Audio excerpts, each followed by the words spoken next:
Good morning all of you. मैं प्रशांत और मैं आप लोगों के सामने आज कॉन्सेप्ट ऑफ रीजन के बारे में डिस्कशन करने वाला हूँ। सर्वप्रथम the penguin dictionary of geography में प्रदेश को इस प्रकार परिभाषित किया गया है। Region an area of the earth surface with one or more features or characteristics natural or the result of human activity which give it a measures of unity and make it differ from the areas surrounding it। इसी प्रकार भूगोल में प्रदेश शब्द से तात्पर्य उस क्षेत्रीय इकाई से होता है जिसमें एक या कई तत्वों या लक्षणों की समरूपता होती है तथा जो दूसरे प्रदेश से भिन्न होता है। Area and reason. एरिया उदासीन विचार को व्यक्त करता है जबकि प्रदेश समांगता को। इस प्रकार प्रदेश एक सुनिश्चित क्षेत्र होता है जिसे भूगोलवेत्ता सीमांकित करते हैं। फिर डायनामिक कॉन्सेप्ट। तो प्रदेश की संकल्पना जो होती है वो गत्यात्मक होती है। प्रदेश के संघटक तत्व प्राकृतिक एवं सांस्कृतिक दोनों ही काल में परिवर्तनशील होता है, इसलिए प्रदेश भी परिवर्तनशील या गत्यात्मक होते हैं, स्थिर नहीं। प्रदेश शब्द उतना ही पुराना है जितना कि स्वयं भूगोल। यह भौगोलिक चिंतन की आधारभूत केंद्रीय एवं गतिशील संकल्पना है। जर्मनी में भूगोल की संकल्पना को भूगोल का हृदय माना जाता है क्योंकि इनका महत्व वहाँ पर काफी अधिक था।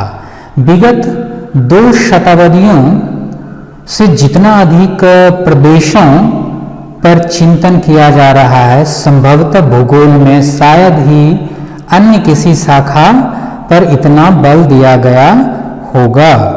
अब विभिन्न विद्वानों व भूगोलवेताओं ने प्रदेश को स्पष्ट करते हुए विचार प्रकट किए हैं जो निम्नलिखित परिभाषा के रूप में है।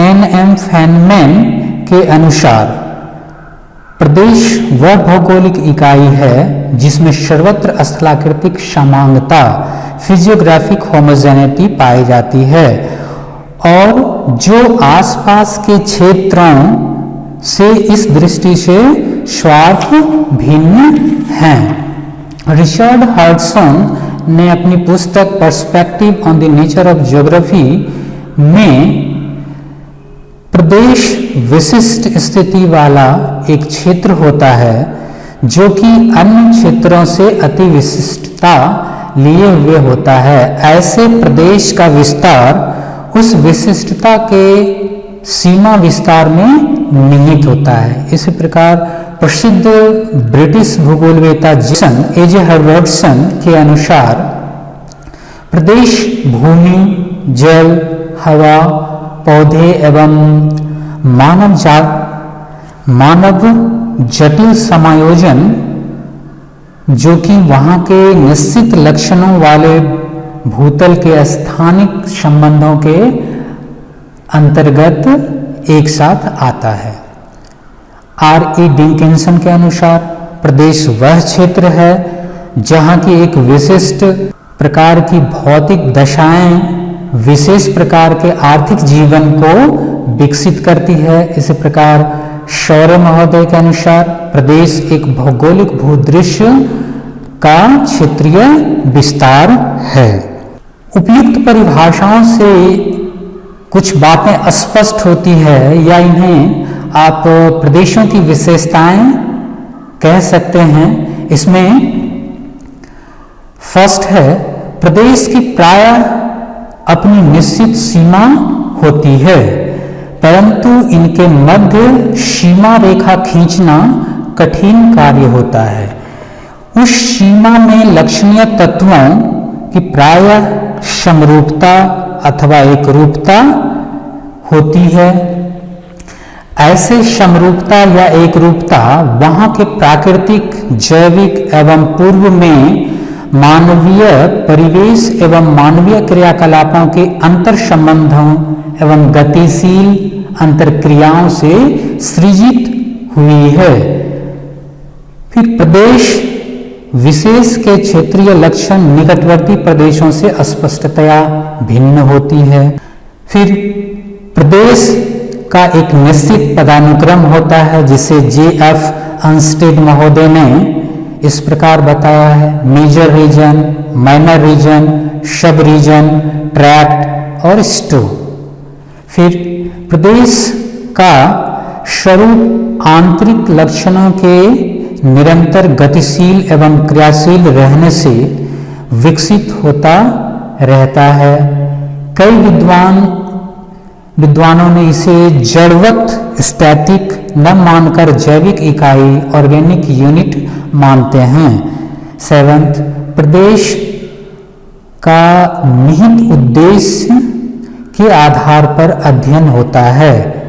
फिर प्रदेश की व्याख्या, उनका वर्गीकरण तथ्यों एवं सिद्धांतों के आधार पर किया जाता है। उपरोक्त परिभाषाओं या विशेषताओं के आधार पर हम संपूर्ण संसार को एक प्रदेश मान सकते हैं। इसमें विभिन्न गुणों वाले विभिन्न अंग हैं, अतः संसार की पूर्णता को समझने के लिए इनके अंगों को समझना अनिवार्य है। रीजनल कॉन्सेप्ट्स, प्रादेशिक संकल्पना। 18वीं शताब्दी के उत्तरार्ध से आधुनिक भूगोल का प्रारंभ माना गया है और इसी के साथ भूगोल में प्रदेश की विचारधारा एवं उनके अध्ययन का महत्वपूर्ण स्थान माना जाता है। प्रारंभ में स्ट्रैबो ने भौगोलिक ज्ञान को प्रादेशिक रूप में प्रस्तुत किया था। उन्होंने अपनी पुस्तक प्रादेशिक भूगोल में यूरोपीय देशों तथा एशिया के विभिन्न प्रदेशों का विस्तृत प्रादेशिक वर्णन प्रस्तुत किया था। स्ट्रैबो के उपरांत पुनर्जागरण काल के भूगोलवेता क्लूवेरियस ने विश्व भूगोल an introduction of universal geography नामक पुस्तक में संसार के विभिन्न देशों का प्रादेशिक विवरण प्रस्तुत किया है। साथ ही 1650 ईस्वी में बर्नहार्ड वारेनियस महोदय ने regional geography and systematic geography में बांटकर अध्ययन किया। जैसे उसी समय सर्वप्रथम विशिष्ट भूगोल को रीजनल ज्योग्राफी के अंतर्गत रखा गया और उनका अध्ययन किया जाने लगा।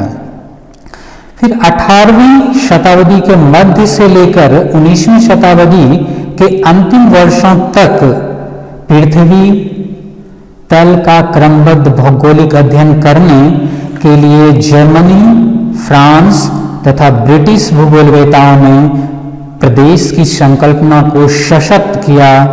इसी दौरान प्रसिद्ध जर्मन भूगोलवेता इमैनुएल कांट, कार्ल रिटर एवं रिchthofen ने प्रादेशिक अध्ययन को विकसित किया। फिर जर्मन विद्वानों ने प्रदेश शब्द के स्थान पर लैंडशाफ्ट शब्द अर्थ सदृश प्रदेश रीजन विथ अपीयरेंस का प्रयोग किया। लैंडशाफ्ट के अध्ययन में मानवीय तत्वों के अलावा अदृश्य तत्वों पवन, वायु, तापक्रम और आर्द्रता को भी शामिल किया जाता है। लैंडशाफ्ट एक समांगी होमोजेनियस क्षेत्र होता है जिसमें न्यूनाधिक एक रूपता दिखाई देती है।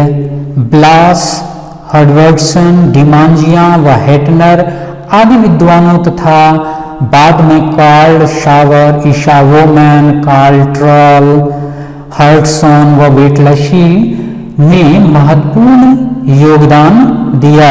इन सभी का योगदान प्रादेशिक संकल्पना के विकास में तर्कसंगत एवं गतिशील बना रहा है। हर्बर्टसन ने 1905 में विश्व के 15 प्रमुख प्राकृतिक प्रदेशों मेजर नेचुरल रीजन्स तथा 1936 में डी वेटलेशी ने 5 आधारों का सहारा लेकर विश्व को 13 कृषि प्रदेशों एग्रीकल्चरल रीजन्स में बांटा, जो प्रादेशिक संकल्पना के विकास को बताता है। इसी प्रकार पीएम रॉक्सबी की मान्यता थी कि समरूपी प्राकृतिक प्रदेशों में मानवीय क्रियाओं पर समरूपी प्रभाव होते हैं। ईसा वोमिंग ने प्रदेशों के निर्धारण में भौतिक विशेषताओं के साथ साथ मानवीय विशेषताओं को भी आधार माना। कार्ल ट्रॉल नामक प्रादेशिक पारिस्थितिकीविद ने प्रदेशों के वर्णन में भूमि, ढाल, मृदा, जल प्रवाह तथा वनस्पति की पारस्परिक क्रिया आदि को सम्मिलित किया है। स्पष्ट है कि प्रदेश की संकल्पना के अंतर्गत क्षेत्र विशेष में घटित होने वाली भौतिक, जैविक एवं मानवीय घटनाओं एवं उनके विविधता रूपी एवं जटिल संबंधों से विकसित परिवेश विशेष के विशिष्ट लक्षणों की व्याख्या एवं विश्लेषण को सम्मिलित किया जाता है।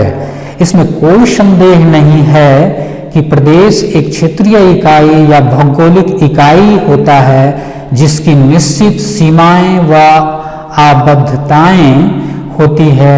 एक प्रदेश में कुछ गांवों से लेकर कुछ देशों तक को शामिल किया जा सकता है। अतः प्रदेश विविध आयामों के स्थानिक संगठन या एक क्षेत्रीय इकाई को प्रकट करता है। इनके सीमांकन में एक तत्व या कई तत्वों का सहारा लिया जाता है और इनका सीमांकन किया जाता है। Thank you.